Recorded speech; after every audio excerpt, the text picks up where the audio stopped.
Megastar అయ్యే క్రమంలో సినిమాని పునాదిగా వేసుకుని చిరు ఎలా పైకొచ్చారో అందరికీ తెలుసు. అలాగే రెబల్ స్టార్ అయ్యే క్రమంలో సినిమాకి ఎలాంటి సాహసాలు చేసి కృష్ణంరాజు గారు ఎలా నిలదొక్కున్నారో కూడా చాలా మందికి తెలిసి ఉంటుంది. అయితే వీరిద్దరి మధ్య 1984 సంవత్సరంలో బాక్సాఫీస్ పోటీ ఎన్నిసార్లు వచ్చింది అన్నది చాలా మందికి తెలియదు. మరి ఆ ఇన్ఫర్మేషన్తోనే ఈ వీడియోని మీకు అందిస్తున్నాం. మొదటిగా వీరి మధ్య ఫిబ్రవరిలో క్లాష్ రావడం జరిగింది. చిరంజీవి అల్లుళ్ళు వస్తున్నారు గోండా సినిమాలతో రాగా కృష్ణంరాజు బాబులగడి దెబ్బతో వచ్చారు. వీటిలో అల్లుళ్ళు వస్తున్నారు మూవీ ఫిబ్రవరి 11న రిలీజ్ అయి పరాజయాన్ని చూసింది. అయితే గోండా మాత్రం చిరంజీవికి మంచి విజయాన్ని ఇచ్చింది. ఇది ఫిబ్రవరి 23న వచ్చింది. మాస్ యాక్షన్ తో చిరు విశేషంగా అలరించారు. అనుకోని తప్పిదానికి చిన్నప్పుడు ఇంటి నుండి పారిపోయిన హీరో పెద్దయ్యాక తిరిగి తన ఊరు వచ్చి ఎలాంటి పరిస్థితులను చక్కదిద్దాడు అన్నది ఇలా ఆకట్టుకుంటుంది సినిమా.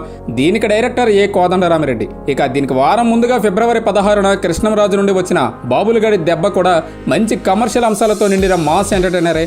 కే వాసు డైరెక్షన్లో వచ్చిన ఈ మూవీలో రాధికా శ్రీదేవిలు హీరోయిన్లుగా నటించగా అన్యాయాల్ని చూసి చలించే హీరో పాత్రలో కృష్ణంరాజు నటన ఆకట్టుకుంటుంది. ఇది బాక్సాఫీస్ వద్ద హిట్గా నిలిచింది. ఇలా ఈ తొలిసారి క్లాష్లో ఇద్దరు హీరోల సినిమాలు విజయాలు అందుకోవడం శుభప్రదం. ఇక మళ్ళీ వీరి మధ్య ఏప్రిల్లో పోటీ వచ్చింది. దేవాంతకుడు సినిమాతో చిరంజీవి ఏప్రిల్ 12న రాగా దానికి 9 రోజుల గ్యాప్తో కృష్ణంరాజు కొండవీటి నాగులు వచ్చింది. దేవాంతకుడు మూవీలో చిరు ఛాలెంజ్ని స్వీకరించి హీరోయిజం చూపించే యంగ్ డైనమిక్ పాత్రలో బాగా నటించారు. మరి అలాంటి ఓ సందర్భంలో ఎలా అతను ఓ హత్యా నేరంలో ఇరుక్కున్నాడు అన్నది ఇలా కొనసాగుతుంది. ఫైనల్ గా మూవీ యావరేజ్ గా అయితే నిలిచింది. దీనికి డైరెక్టర్ ఎస్ఏ చంద్రశేఖర్. ఇక దీనికి పోటీగా ఉన్న కృష్ణంరాజు కొండవీటి నాగులు, ప్రజల పాలిట దేవుడిగా ఉన్న హీరో చట్టం దృష్టిలో దోషిలా మారాల్సిన పరిస్థితితో కొనసాగే ఈ మూవీ ఏమాత్రం ఆశించిన ఫలితాన్ని రాబట్టలేక బాక్సాఫీస్ వద్ద పరాజయాన్ని చూసింది. ఇక మూడవసారి చిరు కృష్ణంరాజుల మధ్య గాని పోటీ చూస్తే రారాజు సినిమాతో కృష్ణంరాజు ఆగస్టు 3న రాగా దానికి 6 రోజుల గ్యాప్తో ఆగస్టు 9న ఛాలెంజ్ అంటూ వచ్చారు చిరంజీవి. చిన్నప్పుడు తనని అనాథలా వదిలిపెట్టిన తల్లిదండ్రులపై కోపంతో పెరిగి పెద్దవాడైన హీరోగా కృష్ణంరాజు నటన విశేషంగా ఆకట్టుకుంటుంది. స్టోరీ లైన్ అద్భుతంగా ఫ్యామిలీ ఆడియన్స్తో పాటు మాస్ ప్రేక్షకుల్ని అలరించడంతో బాక్సాఫీస్ వద్ద సెన్సేషనల్ విజయాన్ని దక్కించుకుంది సినిమా. ఈ మూవీకి డైరెక్టర్ జి రామ్మోహన్ రావు. ఇక చిరంజీవి ఛాలెంజ్ విషయానికి వస్తే 5 సంవత్సరాల్లో 50 లక్షలు సంపాదించాలనే ఛాలెంజ్ తీసుకున్న యువకుడిగా చిరంజీవి దాన్ని ఎలా మరి సాధించాడు అన్నది ఆద్యాంతం ఫుల్ ఎంటర్టైన్మెంట్ అండ్ ఎమోషన్తో తెరకెక్కించారు director A Kodandarami Reddy. Vijayashanti heroine. ఈ మూవీ బాక్సాఫీస్ వద్ద సూపర్ హిట్గా నిలిచింది. ఇలా ఈ మూడవ క్లాష్లో ఇద్దరు హీరోలు విన్నర్లుగా నిలిచారు.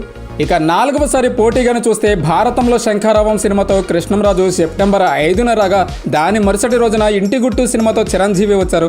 మొదటిది మాస్ కమర్షియల్ ఫిల్మ్ కాగా రెండవది క్లాస్ ఫ్యామిలీ స్టోరీ. అయితే కృష్ణంరాజు భారతంలో శంఖారావం ఆశించిన స్థాయిలో విజయం దక్కించుకోలేకపోయింది. జయసుధ హీరోయిన్. ఇక ఇంటి గుట్టు కూడా ఆశించిన విజయాన్ని దక్కించుకోలేక యావరేజ్గా నిలిచింది. రావు గోపాలరావు చుట్టూ కథ తిరుగుతూ ఉంటుంది. ఇలా ఈ క్లాష్లో ఎవరు కూడా విజయాన్ని అయితే అందుకోలేదు. ఇక 1984 సంవత్సరంలో చివరిగా వీరి మధ్య వచ్చిన క్లాష్ని చెప్పుకో.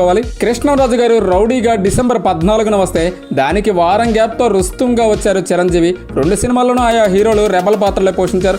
ముఖ్యంగా రౌడీలో అన్యాయాల్ని ఎదిరించే రౌడీగా కృష్ణంరాజు గారు అద్భుతమైన పాత్ర పోషించగా రుస్తుంలో కూడా తన ప్రజల్ని పీడించే భూస్వామిపై తిరగబడే పాత్రలో చిరంజీవి అమోఘంగా జీవించారు.